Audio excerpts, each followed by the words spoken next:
lunch today, but we would like to go ahead and get started with today's presentation. I'm Katie O'Toole from the College of Communications, and on behalf of the Penn State Forum and our sponsor, the Penn State Bookstore, I'd like to welcome all of you here today to the Navy Lion, and a very special welcome to our guest, who, as recently as an hour ago, we weren't sure if he would be able to make it due to flight delays coming out of Dallas. So we're very happy to have him today.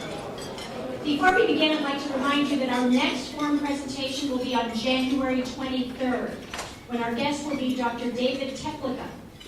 He's both a plastic surgeon and a well-regarded photographer whose work can be found in museums around the country and the world, including many private collections. The title of his talk is Architecture of the Body, Anatomy of Gender, and the Art of Surgical Pleasure. So think about that as you eat your apple pie.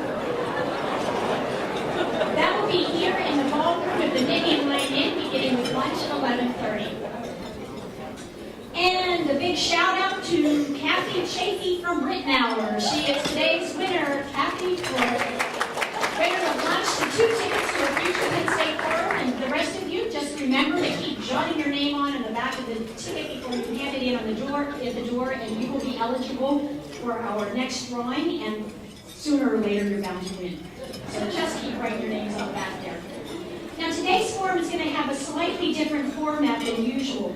In lieu of a formal presentation, Mr. Ferriero, our guest, will have a conversation that will be guided by Tim Pyatt, who is the head of special collections in the university libraries.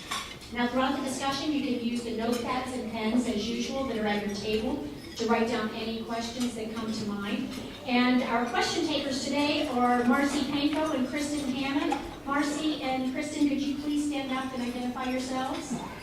So they'll be circulating throughout the room today during the presentation, and then following the discussion, Tim Pyatt will ask as many of those questions as time permits. And now to introduce today's guest, please welcome Penn State Forum Chair and University Libraries Dean, Barbara Dewey.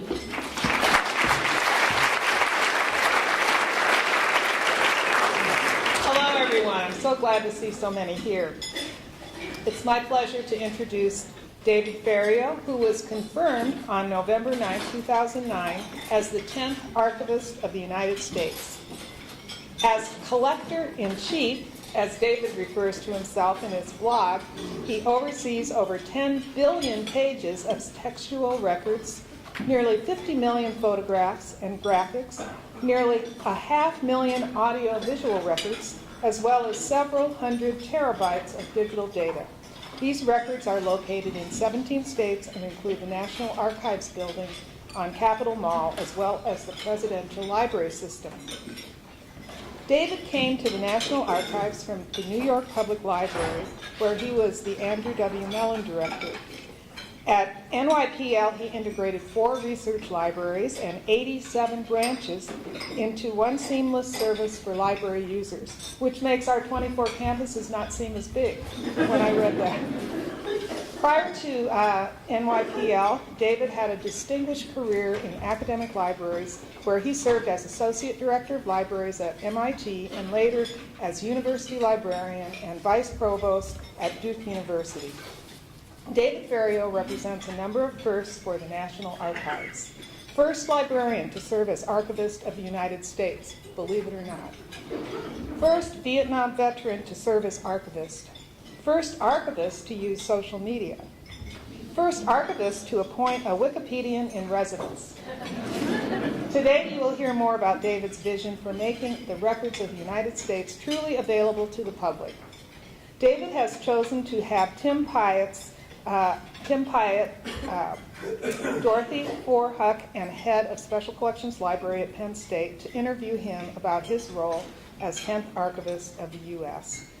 Tim served as University Archivist for David when he led the Duke Libraries, and now oversees all of Penn State's archival and special collections. And as was mentioned before, following their conversation, you'll be invited to submit questions, so start writing those questions down.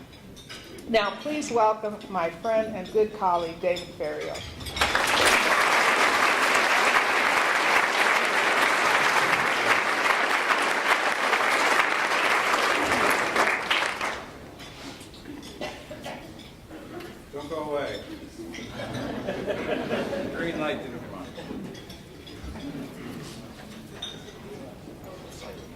Oh, you slimed it. Yeah, I'm still using it. I'm still using it for something. Can you hear me? Great. Well, it's great to have David Ferriero here, and it's certainly a pleasure for me to welcome someone to Penn State who I've really considered a friend, mentor, and someone whose career I've really admired.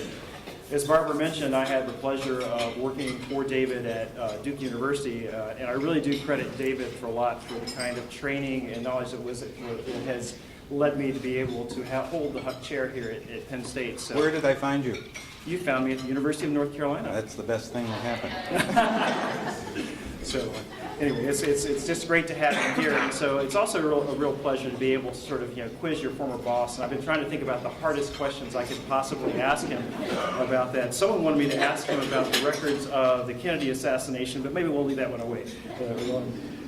But actually, Barbara, as in her introduction there, talked about really the vast responsibility you have as Archivist of the United States. You're responsible for all of our founding documents, the records of our presidents, and really the vast records of all of federal government. That sort of the weight of that is amazing.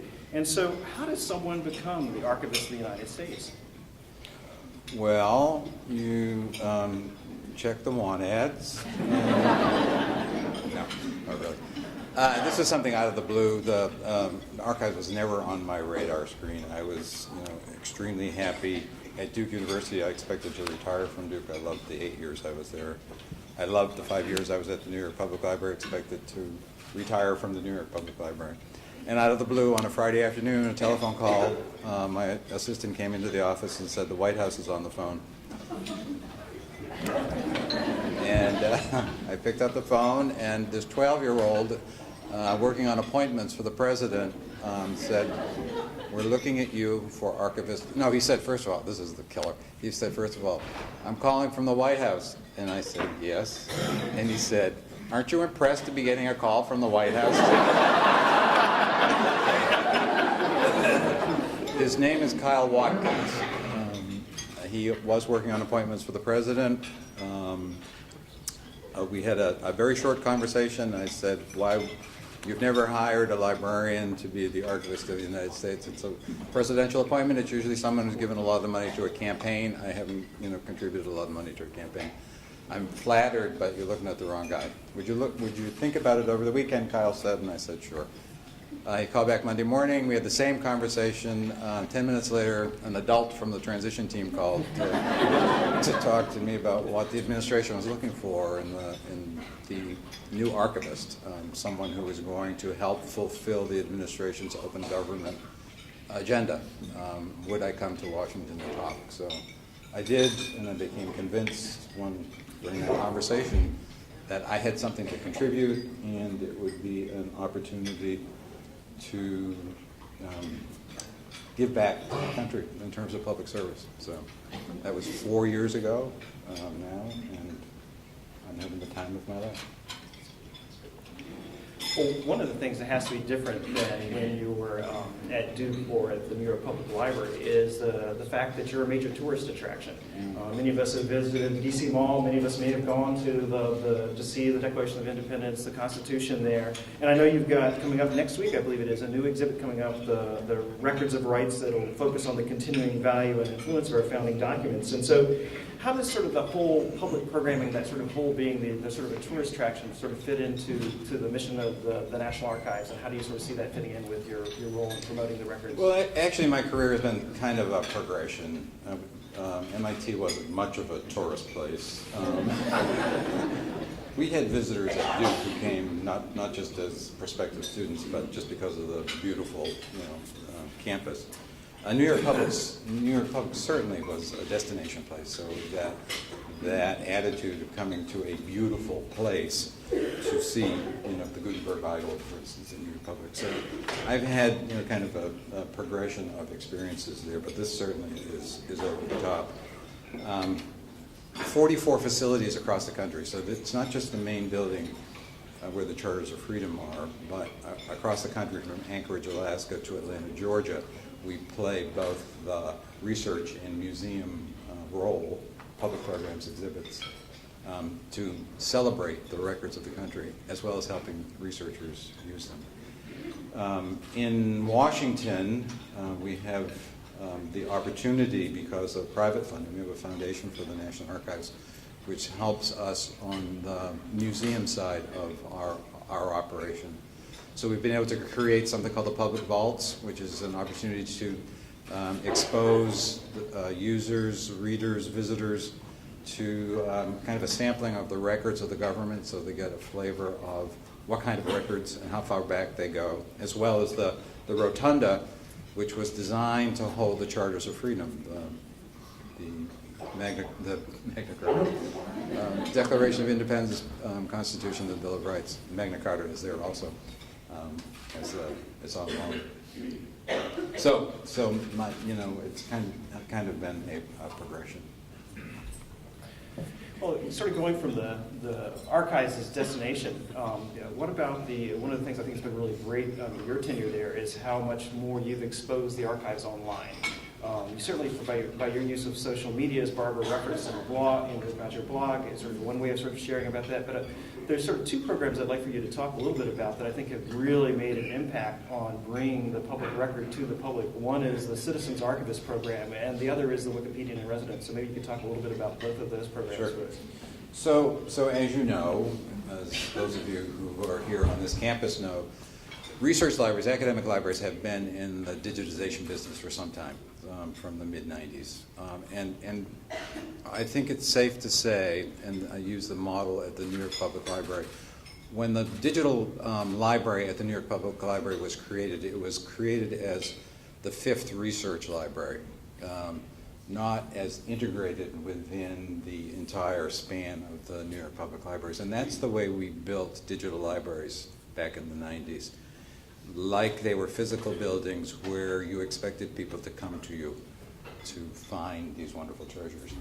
And what I learned in my time at the New York Public Library, when we hired a young hotshot guy who helped us create the digital experience at the New York Public, is you got to find out where the people are and get your content in front of them. That's how you get the people, get the eyes on your content. Don't expect people to come to you. Find out where they are. So, like, if you're photographs, if you're looking for photographs, people aren't going to, the first stop is not going to be University of Pennsylvania or Penn State or Duke. It's going to be Flickr. So what can we do to get your content? So that was a lesson I learned at the New York Public, which I brought to the National Archives. So we've been experimenting with. Sorry. Your mic is I thought I did that. So this is we're making it more and more transparent for you here. So, yeah. So, and I have to read you these stats because I'm just blown away. Okay. So we've recently created an Office of Innovation, and they have been helping us work through some of these, placing the content where we think the people are. And the head of my chief innovation officer sent me this morning a snapshot of 2013. There it is. In terms of impact. So I just want to cite some of those figures for you. Okay, so in 2013, so far in 2013, about 550,000 people have come in through our public catalog.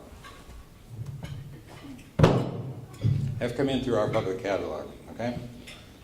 We've had about 870,000 views on YouTube. We've had 22 million hits on Flickr.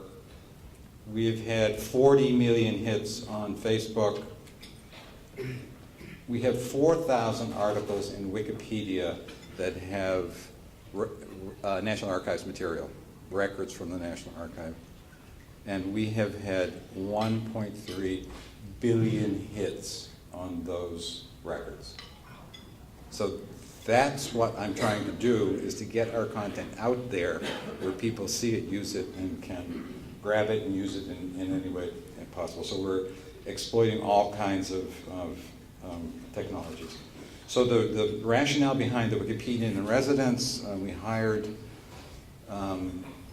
Dominic McGregor McDevitt, several years ago, a graduate student in library science, much to the chagrin of his mother, who I've had to talk to. He's dropped out of school because he's having so much fun.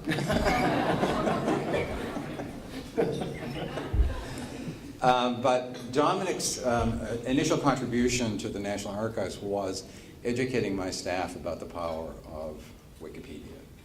That this is a place where the people are. So what can we do to help the staff get more comfortable in, first of all, linking Wikipedia articles to content that's in the archives. Wonderful story from the New York Public Library while I was there. We were doing some stuff with Wikipedia. As we were processing collections, we were going into Wikipedia and making links so that really our good content was being recognized there. So in our Library for the Performing Arts, we had the Patty Chayefsky papers at the New York Public Library. And the archivist who was processing them went in and corrected the entries as she was looking at the content, as well as making the link to the New York Public Library collection. And within half an hour, she had this flaming email from a faculty member at Northwestern or Notre Dame, one of those N schools, who had created the entry. Just furious that she had the audacity to go in and correct the information. And she flamed right back at him. You know, she's sitting there with the content. You know, she had the answers. So the intent with Dominic is to not only engage the staff, but to put a stake in the ground with the Wikipedia community that the National Archives is serious about Wikipedia. So I was invited to speak at the Wikimania conference, which was one of held those things you never thought would happen in your career. In Washington, D.C. I spoke, and by the time I got back into my office, I had an email from one of the attendees with a link to the seersucker entry on Wikipedia. So if you're going to look at seersucker and look at the images, you'll see a picture of me in my seersucker suit speaking at the Wikimania conference. See how instantaneous that is?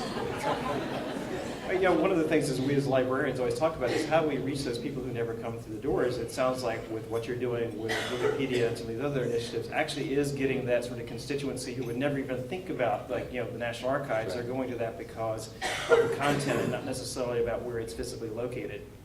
So I think it's and one of the things I think that we really obsess about is what to digitize, what to make available, and you never know how the content is going to be used. And the example I like to give is from the New York Public Library. The New York Public Library has a fantastic menu collection. A woman in New York collected menus from restaurants. She started in the early 1900s. They have this fantastic menu collection. They're beautiful. They're graphically beautiful, interesting to read. And so when I was the director, I made the decision to give priority to digitizing about 25,000 of those menus, and got into a lot of trouble from my boss, the president of the New York Public Library, because he thought that was a trivial waste of resources. Until about 6 months later, when a marine biologist from the University of Washington let me know that he was working on a study of fish populations. And he was studying menus, using the menus to see what kind of fish were being served in New York. You never know. You never know. That's great. Another sort of more traditional way that you've been reaching out to folks, last summer you launched the Founding Fathers Online, which provides access to over 123,000 searchable documents by 6 individuals who helped found our country. I should test you and see if you can name all 6. Washington. I got one of them wrong. I got one of them wrong in an interview. Washington, Franklin, Adams, Jefferson, Hamilton, and Madison. So could you talk a little bit about this project and sort of see where you're going, because it's a fascinating project and it's really worth looking at if you haven't visited the site. So one of the nicest things about being the archivist is sitting as the chair of the National Historical Publications and Records Commission, which is a granting agency within the National Archives. So for the first time in my professional career, I'm giving away money instead of begging for it. And one of the projects has been forever supporting the publication of the printed papers of the Founding Fathers. And this is an effort to take those printed volumes, some of them have been digitized, some of them haven't, and there are, I think for the 6 Founding Fathers, there are digital sites, separate digital sites that exist for them, mostly. But this is the first time that you can search across all 6 of the Founding Fathers' papers on any kind of subject or period, or it's really an exciting opportunity to get access to those papers in a very new way. And the best part about this project is we've convinced the editors of most of the editors of the projects to provide early content, the stuff that hasn't been fully processed, fully annotated. So you're getting early access to some of the papers that have not yet been published. Oh, that's great. And of course, there's a cost savings as well for doing it like that, or you're still doing the print versions as well as the online? I'm not printing. Well, this sort of leads me into, we've talked a little bit about what you've done with social media, what you've done with more formal digitization projects, but it's kind of it's a nice sort of segue into your new strategic plan for the National Archives, which I think will also have a huge impact on there. And one of the things I like in there that you make a bold statement that you call a big, hairy, audacious goal. I think it's a great, I'm going to start using that. So Barbara, you can expect some big, hairy, audacious goals from the Special Collections Library.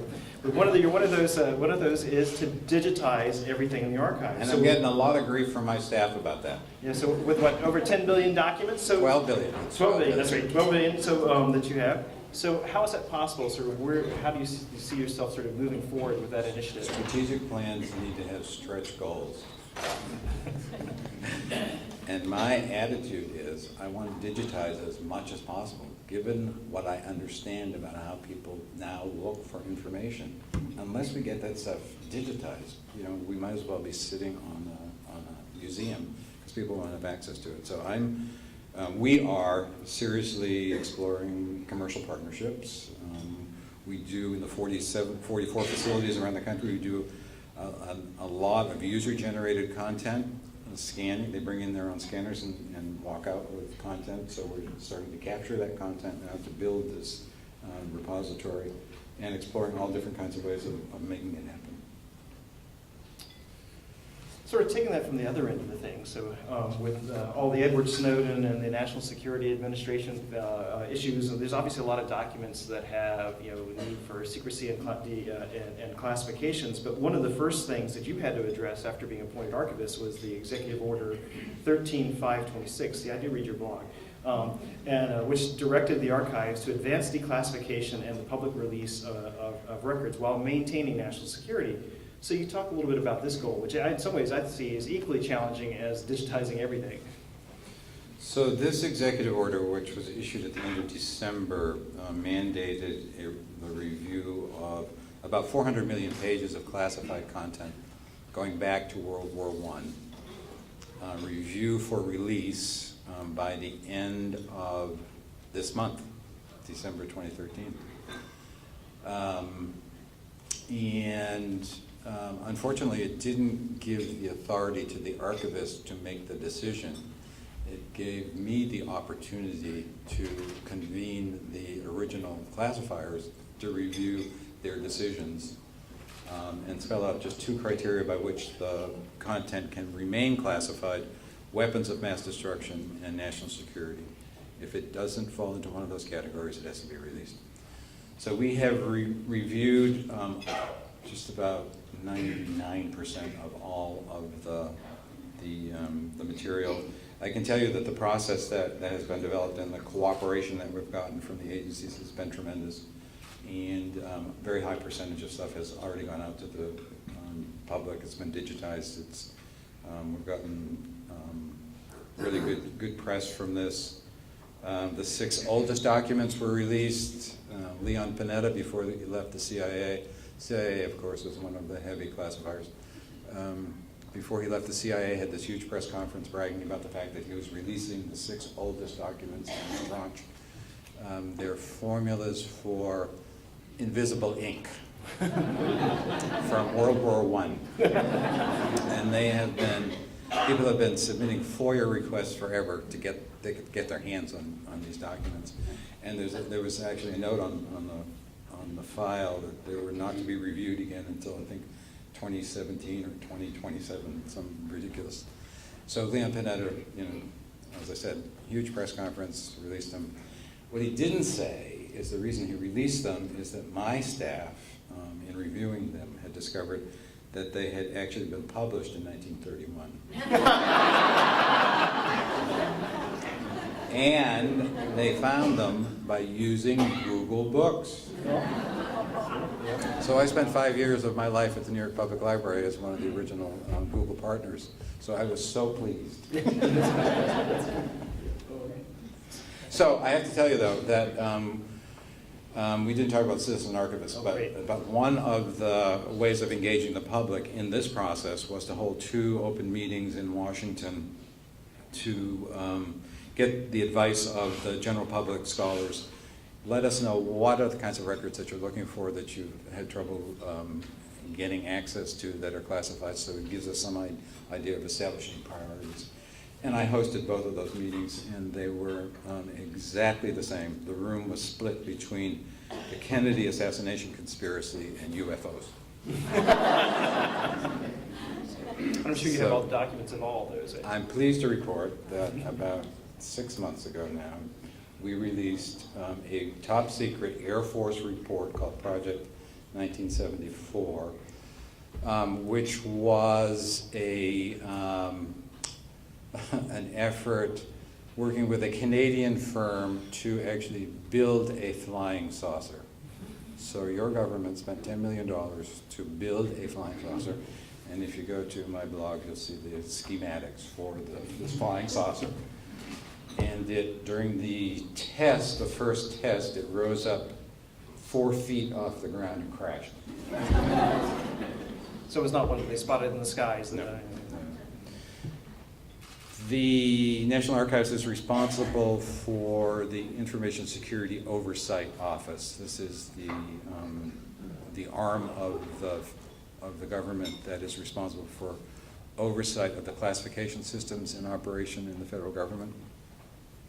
There are now about 2,500 different classification guides in use in the federal government. There are absolutely no standards, so what's top secret in one agency might be unclassified in another agency. That's down from 9,700 different guides about 10 years ago. We have an external advisory board, the Public Declassification Information Board, which has recently issued their report to the President, which has a set of 14 recommendations for reducing the number of classification categories to 3, and a number of other issues dealing with classification and declassification. The overclassification problem is horrendous. Well, you're doing a great job about selling the value, which is important, of the National Archives, which is Archives of the United States. I think that's a really a great thing for that. But one of the things I know that affected you, and certainly affected us even in planning this forum, was the government shutdown. Because we were trying to schedule David's visit during the whole time the government shutdown wasn't. There was no one there to work with to get with his schedule. So what if you could talk a little bit about how the shutdown impacted the archives and sort of how you've been dealing with that? It was a very sad situation. Sad from my perspective as the head of an agency of about 3,200 people across the country. People who are not well paid to begin with. People take these jobs in the National Archives because of their passion for history and the passion for the mission of the archives in terms of connecting people with their information and their history. So, folks who haven't had a pay raise in 3 years, living paycheck to paycheck, and not knowing going into this whether they were going to get paid.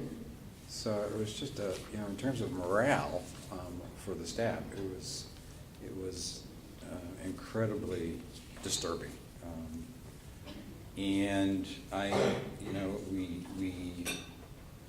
we are back in operation, trying to restore and recoup what we lost during that, and the expense, $62 billion across the government, and no guarantees that things are going to be better on January 15th when the next decisions have to be made. So it's the downside of working in the federal government. So we're getting a stack of questions here, so I'm going to ask you one final question before we open up to the ones from the floor. But so since this is the Provost Lecture Series, I have to ask a question that's got the Provost in it. So you're a longtime university librarian, so who's harder to negotiate your budget with, the Provost or Congress?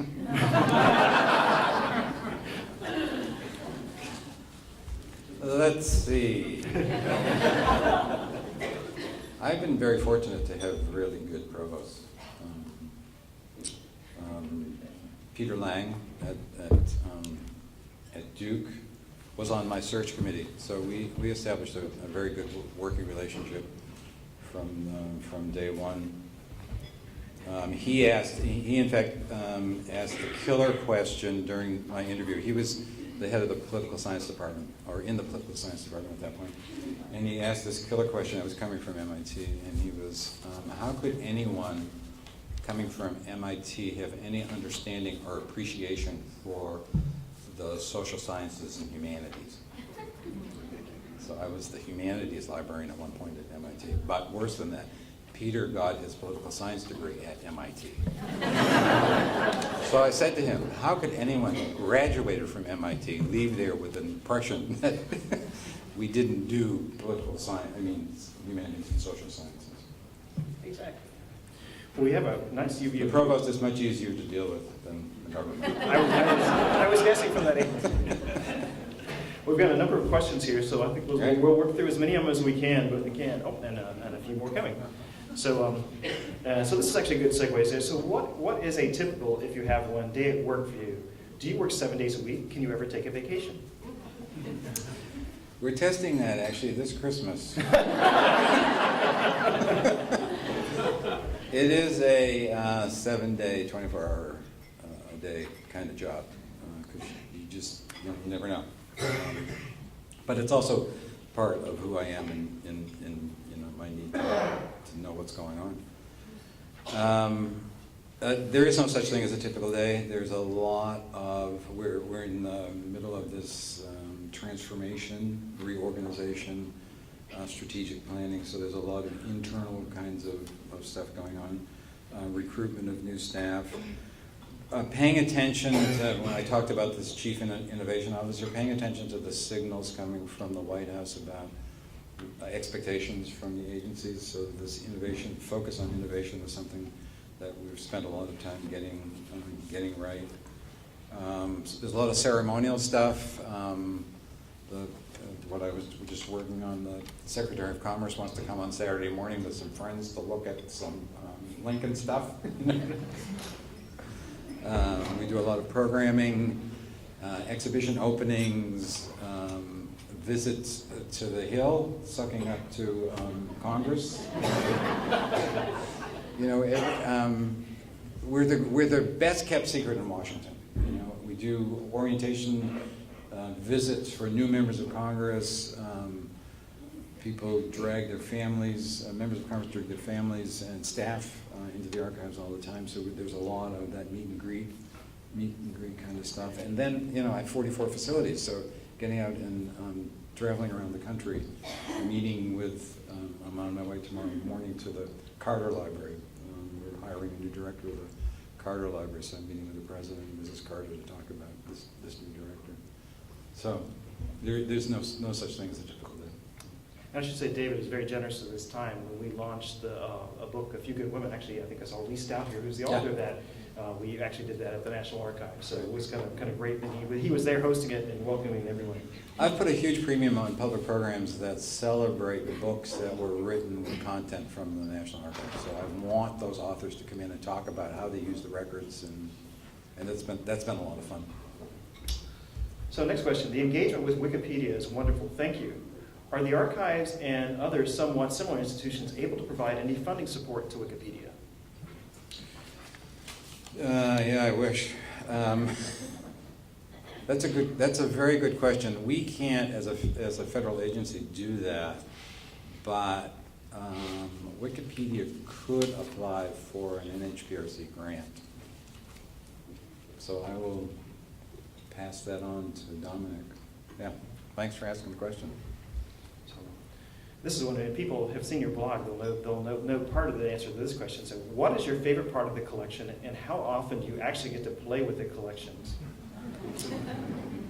So we do a fair number of, like I said, the Secretary of Commerce, VIP tours and vault tours, where we show them some of the stuff that the general public doesn't get to see on a regular basis. So I tag along on those because my staff knows I like to learn about what's in the records. So I'm always just your jaw-dropping experiences. You know from history that stuff happened, but you don't associate documentation that really proves it happened. You know we bought Alaska, right? But you probably don't know that there's a check for $7.2 million made out to the Russians. And you flip it over, and there's the endorsement. It's drawn on the Riggs Bank in Washington. They just took this thing into the Riggs Bank and walked out with $7.2 million in gold. A wonderful letter from Annie Oakley to President McKinley, offering to raise, this is just after the Maine was blown up, offering to raise a troop of 50 sharpshooter women who would supply their own rifles and ammunition to fight the Spanish-American War. A letter from a 14-year-old kid in Beverly, Massachusetts to President Eisenhower asking for a picture suitable for framing. A letter from me. That was from me. So far they've found 4 letters from me, two to Eisenhower, 1 to Kennedy, and 1 to LBJ congratulating him for signing the Civil Rights Act. I remember you told me a great story about the time that you had your first meeting with all the directors of the presidential libraries, and about how all the other presidential libraries directors' face fell when the guy from the Kennedy Library pulled out a letter from you to President Kennedy. That's right. That's right. It was an extraordinary moment, but more extraordinary was watching the faces of the other 12 directors, because I was like, oh my God, how am I going to top this? Well, the favorite document you showed me when I visited you at the National Archives was Ralph Waldo Emerson's letter of recommendation for Walt Whitman for a civil service job. Which is a good segue into this next question. So what's the most unusual item or items that you have in the National Archives? We have a finger. We have a mole, a petrified mole. It's part of a district court case. It was evidence in a district court case. The mole was submitted as one of the most interesting collections are the pension files for Revolutionary War and Civil War. And in order for the widow or parent to get approved for the pension for the soldier, they had to prove that the soldier actually was supporting them, was sending money back. And in one case, the only thing that this widow had to prove that her husband even served was a letter that he had sent that describing the mole that he had caught in his tent, and he had sent the mole with him. Well, this is a good segue actually into the next question. Here, which is not about moles. The rifle, the Kennedy assassination rifle. Parts of Parkland General Hospital emergency room. The pink suit, things like that. So this next one is a good segue from that, because the question is, what are the criteria for documents, tapes, et cetera, to be archival. And I will say, if you had not been here on time, our university archivist, Jackie Esposito, had a PowerPoint about records management that she was prepared to show. You don't know how lucky you are. Answer all of these questions in great detail. But perhaps you can talk a little bit about the criteria. What makes something archival and worthy of So the work of the National Archives is governed by two sets of laws, the Federal Records Act and the Presidential Records Act. On the federal side, we're responsible for the records of about 275 executive branch agencies and departments. And each of those agencies has a records manager who works with my appraisal staff to create a record schedule, just as the departments here on campus create a record schedule that describe the kind of records that are created in the agency, how long they need to be kept in the agency for business purposes, and what 2 to 3% are of legal or historic value that need to be kept forever. And it's that 2 to 3% that ends up at the National Archives. So 12 billion pieces of paper, it's only 2 to 3% of what's created. The rest of it is destroyed. So that's on the federal side. On the presidential side, it's much cleaner. Everything that's created in the White House is record, and everything is kept. Including moles. Well, this question is actually a good follow-up, because then it takes it about how, obviously many documents now that are created are not created as paper records or audio records, but they're created as digital records. And so how are you going to keep up with the rate that digital records are growing, and how do you choose what to save of that group? It's the same, those outlines that I just gave you for federal and presidential are the same. They're format neutral. It doesn't matter what whether it's social media or electronic mail or what. It's the same criteria are used to judge them. The great challenge now is, of course, the use of electronic records. Every agency is now creating their records electronically. We started capturing email during the Reagan administration. So between Reagan and Bush 41, we have about 2.5 million email messages. The Clinton White House, 20 million email messages. Bush 43, 210 million email messages. And I'm predicting 1 billion from this White House. So this is an important moment in our history in terms of record keeping, and we're very fortunate to have captured the President's attention around this issue, and he issued a historic memorandum at the end of 2009, memorandum on records management. It's the first time since the Truman administration that the White House has gotten involved in records management, and it outlines a set of mandates for the agencies and a set of promises that the National Archives is going to fulfill in order to help the agencies to make this transition. So we have launched that. We've started working with cabinet level agencies first to make sure that they're creating and maintaining their records in a manner that can be transferred to us at the appropriate time. So the next question up is actually very kind of timely again, because about the time of your appointment, there was a whole white paper report on the presidential library system and about its sustainability. And so the question is, how much longer can we continue to provide libraries for presidents? Next question. No, I have these projections. I have these projections that go out and say, when will we be bankrupt? The questioner goes on. There's a second part to it, and then I'll let you. They are increasing. Don't ask me about the Obama library. It has nothing about the Obama library. They are increasingly inconvenient for scholarly research. Can the records be centralized, even if the museums remain in place? They really need to be digitized.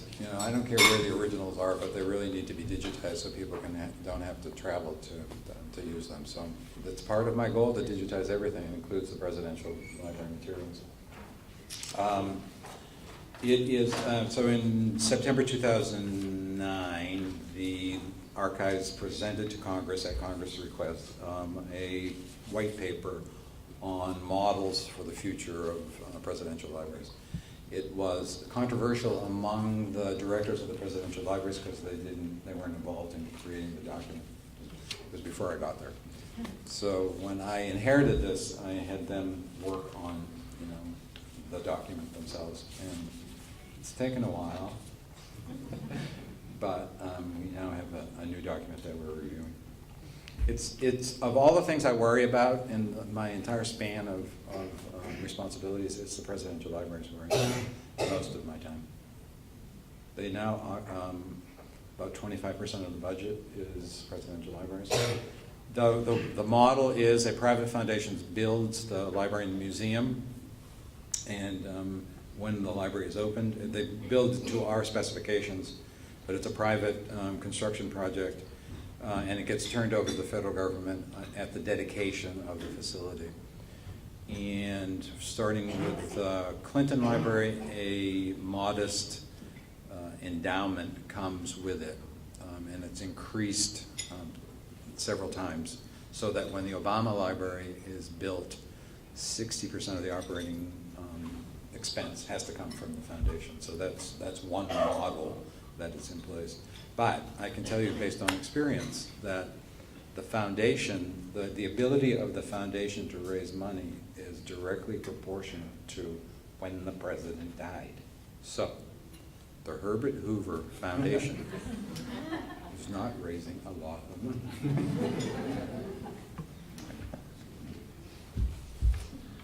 So, how do you handle requests to examine rare materials such as original copies of the Declaration of Independence or other sort of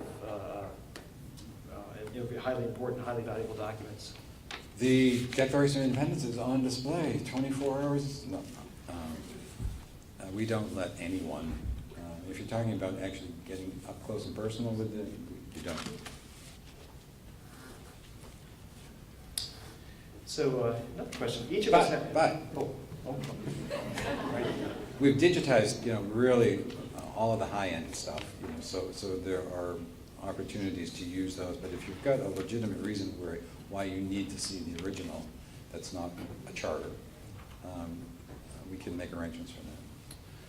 But by and large, most people who come in, they go to the reading room and they see original documents for them. Oh yeah, on the research side, if you're doing research, you're dealing with original documents. Yeah, definitely. Yeah. And one of the questions in here too was to talk about what are the access restrictions for the archives. So maybe you can talk about who are the archives open to? Anyone.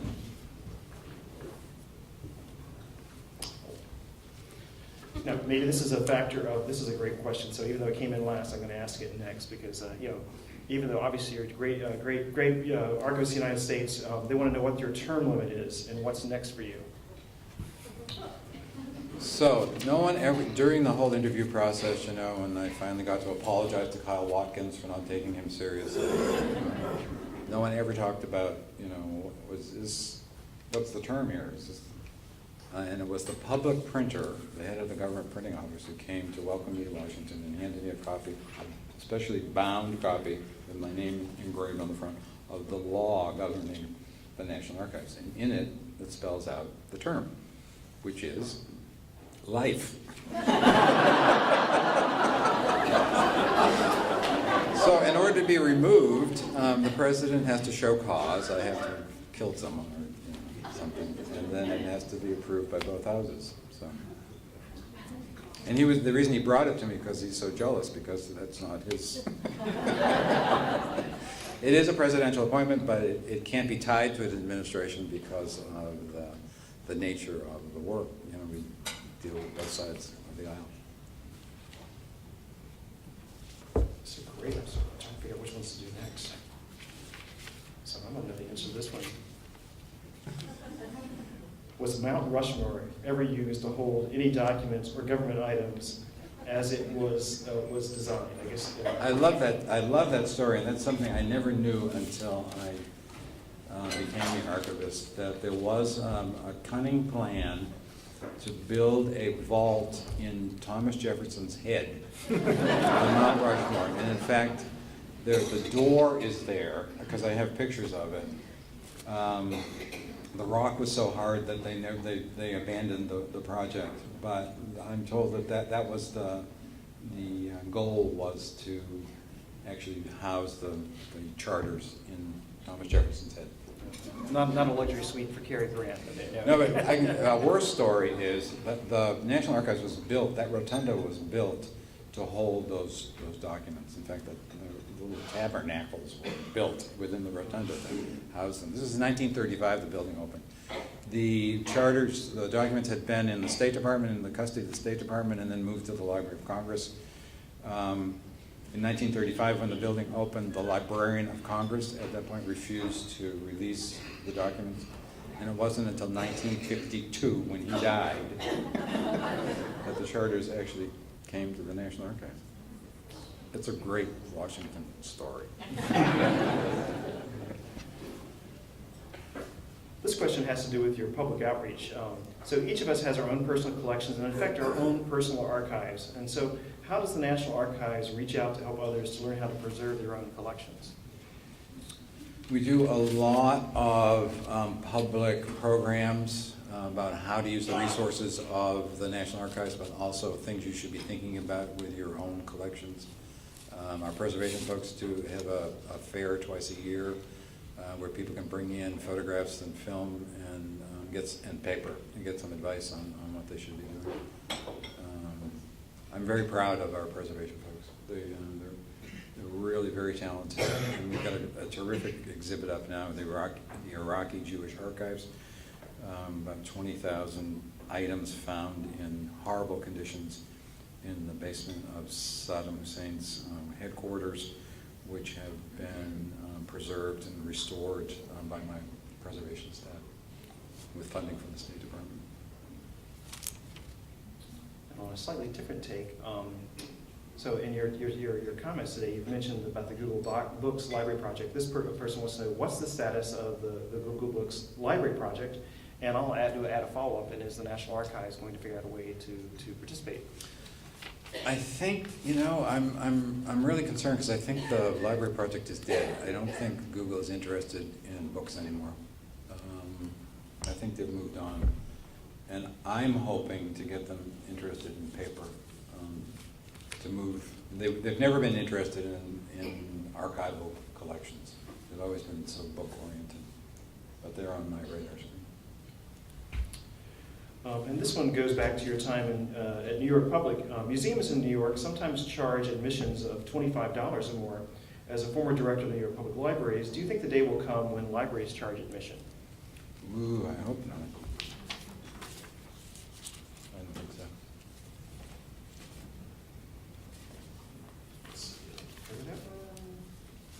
Oh, this is great. So this is directed to you personally. Uh-oh. Given the fact that this knowledge of all this classified data and everything that you see, what kind of security does the Archivist of the United States need?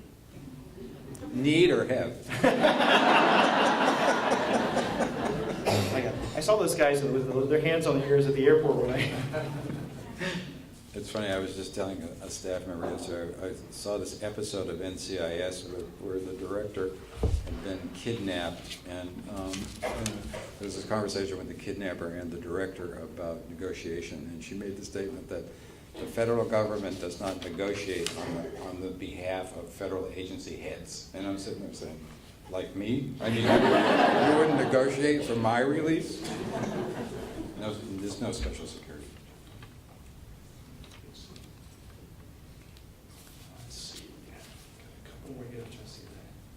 So again, more on the digitization, how is your plan to keep up with the demand to digitize? And do you have the resources to keep pace with the current demand? Of course not. That's why it's a stretch goal, and we're going to have to be creative about how we pull this off. But we do a lot with private funding. We have a wonderful foundation that helps us raise money. And I'm convinced that we're going to be successful. Well, we're down to one last question. Before I ask that final question, is there any other sort of thoughts and things you'd like to share with us here? I forgot, I never answered the citizen archivist thing. Yes, please, yes. Okay, so, as I said, one of the selling points for me was the Open Government Initiative, and in reading, we also print the public papers of the President, so in reading the first volume of this administration's public papers, I came across the remarks that the President made to his senior staff on his first day in office, where he made the statement that the American government does not have all the answers, and we need to figure out ways to engage the American public in helping us solve our problems. So I took that to heart and started thinking about, okay, so what are we doing where we already where I can say, here's an example of how we've engaged the American public. So we've had, for many years now, something called the Civil War Conservation Corps, a group of volunteers who have been prepping Civil War pension files for digitization. And they've done, 100,000 records so far. So there's an example. So in talking with my innovation folks, what can we do to, engage the American public? Here's a good example. I don't know if you've thought about this, but cursive isn't being taught in many schools anymore.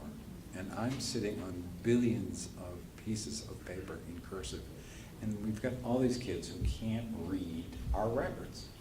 So we've started this we have a Citizen Archivist dashboard. If you go to archives.gov and click on the Citizen Archivist dashboard, you'll find a number of opportunities to get engaged with us. And one of them is transcription.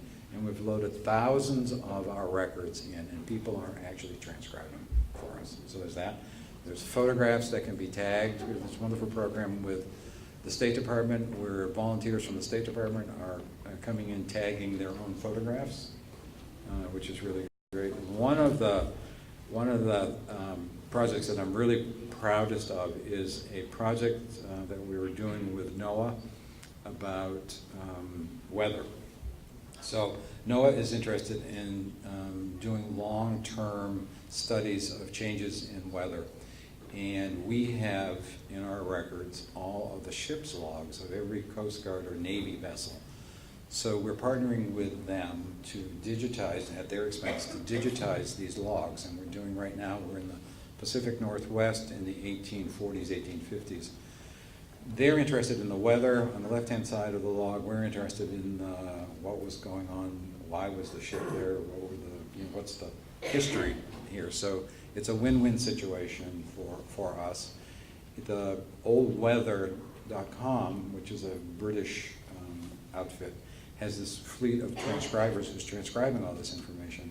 So we're getting the transcriptions, NOAA's getting the weather data so they can track weather patterns. So we're looking for those kinds of opportunities to engage people. Yeah, that's a great idea. The Citizen Archives is like one of those kind of things that's become a model that many of us in the profession have looked at, try to figure out how we can do that locally at our own places. So I'll get you the last question here. So you've had your brushes with fame. You've got you had Jake Gyllenhaal in the Day After Tomorrow camp out in your office for while the end of the world is happening. You've had Nicolas Cage come through in National Treasure and steal the founding documents. So so this is one I think that really is appropriate because now knowing the sort of whole connection that is the Ark of the Covenant really in the basement. So every year we give this award called Records of Achievement to someone who's made significant use of the records in their work. And so Ken Burns has gotten it, and Cokie Roberts, and lots of really interesting people. And this year, just a couple of weeks ago, we gave it to Steven Spielberg for Lincoln, because his staff did the research on the 13th Amendment with my staff. And in preparation for his visit, the staff got together to talk about what are we going to show him.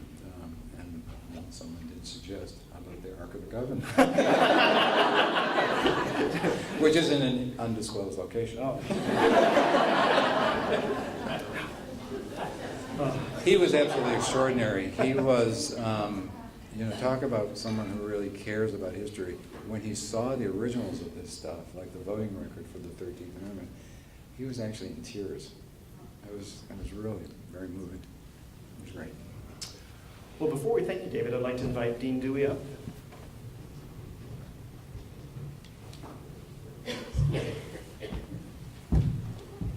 This is not the Ark of the Covenant, but we'd like to just give you a small token of our appreciation by giving you our beloved Nittany Lion Shrine, a small replica of it. And we want to thank you so much for a fantastic presentation. Thank you, David.